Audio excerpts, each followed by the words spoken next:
In this video, traders, we're going to look at using a put as insurance, buying the put and buying the stock. Let's see what the payoff is for different price points at expiry.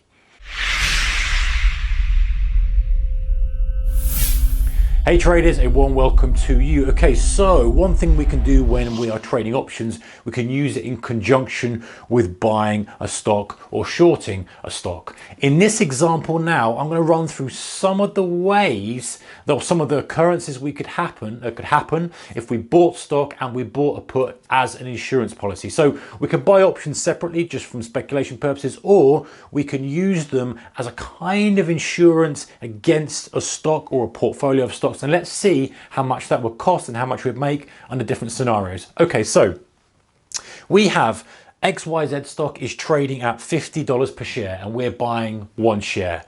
We also have a put option with a $50 strike. For this example, I'm just going to use a $50 strike right at the money, and that costs us $10. Don't forget, a put option is the right to sell that stock at $50 at some point in the future. Now, it doesn't matter what point in the future, we're just going to say at expiry, whatever that may be, whether that's a year ahead, whether that's 3 weeks ahead, 3 years ahead, doesn't matter. The point is the put option allows us to sell, if we're buying one option, 100 shares of stock at $50, right? And the privilege we pay for that, or premium we pay, is $10. So let's have a look at the scenario.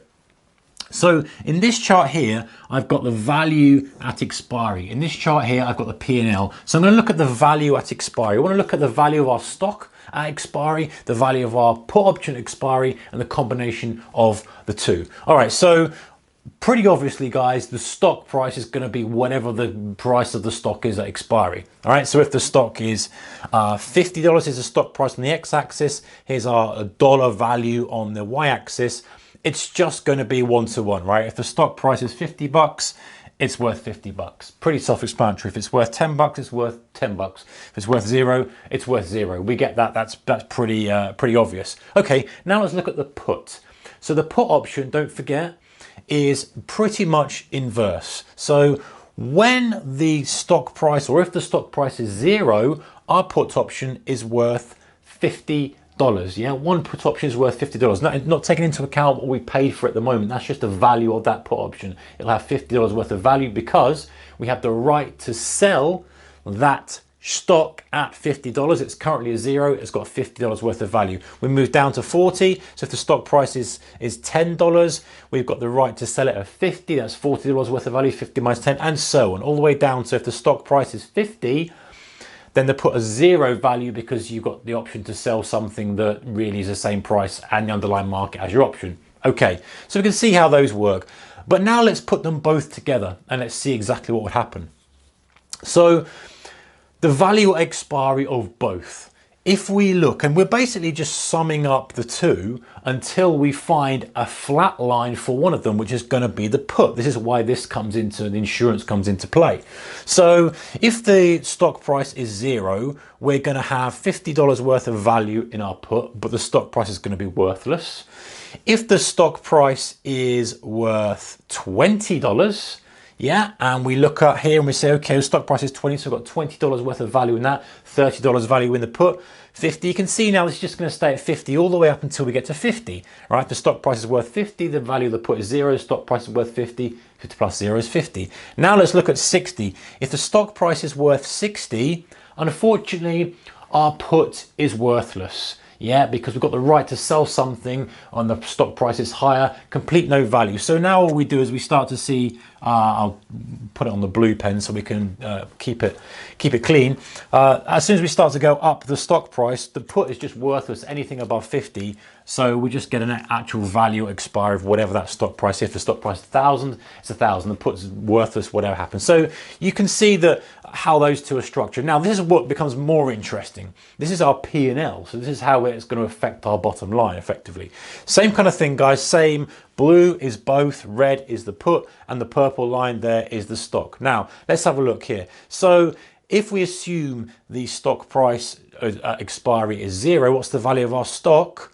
Zero, and we paid 50 bucks for it, so we've lost 50 bucks. And that's pretty self-explanatory all the way through. If the value of it's 50, we've made no P&L on the stock, it's not done anything. If the value of it is 70, Oh, sorry, the value of it is 70 here, then we've made 70 minus 50, $20. Going across there, you can see we're at $20. That's pretty self-explanatory. Right, let's have a look at the put. So the put option here in red, what happens if the stock is worthless? That's great. The put option, the value expiry of that put is 50, but don't forget we paid 10 for it. So 50 minus a 10, we get $40 in P&L. And we can go right the way down there and see that actually the stock has got to be worth $40 for us to break even, because there's $10 of value in that, but we already paid 10, so it's zero. If the stock closes at 50 or expires at $50, we unfortunately lost the value of the put. And you can see that's pretty much how it's going to go all the way across as well. I should draw that in around here. I'll draw it in just red here, guys. Pretty much we cap our loss on the put at $10 regardless of how high the stock price goes. So we've got those two things. Now this is the interesting part. Let's have a look at how they both fit in. Both is in blue. So if we have a stock price that closes at 50 or 50 at expiry, what happens?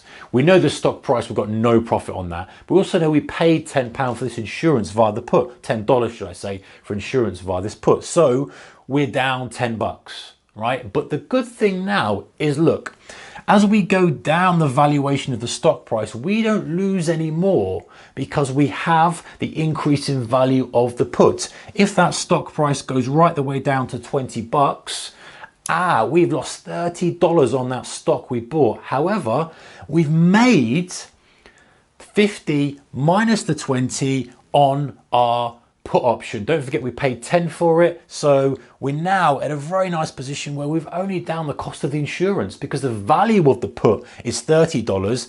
The stock price is down by $30, but we've paid 10 for the put anyway. So whatever happens, if that stock goes bust, we are fully protected and we've paid 10 bucks for it. Now, the flip side of that, of course, there's always got to be a give and take. The flip side of that is that our break-even point now comes up to $60 when we have this put option, because it's the price of the stock plus the price of that insurance, that put option. So as you can see, you know, we now bring our break even up to 60 bucks, and then we start to change the line slightly so that when we're at 70 bucks, yes, we've made $20 on the stock, but we've paid £10 or $10 for insurance that we never used. So we've made the 20 minus the 10, we're only up 10. So you can see now how basically buying that put shifts our break even up, but the advantage is that we do have that insurance. So that's something that you can decide to do from a trade perspective. If you think, hey, this has kind of got a big risk of going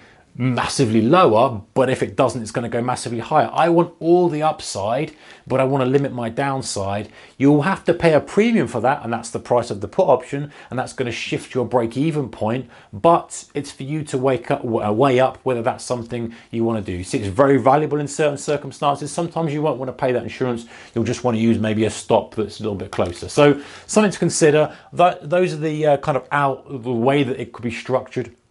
Or should I say the outcomes that we get for different stock prices, our P&L and the value expiry. Useful thing to look at, something to consider perhaps for your portfolio or your trades. Anyway guys, take care, see you next one, bye bye.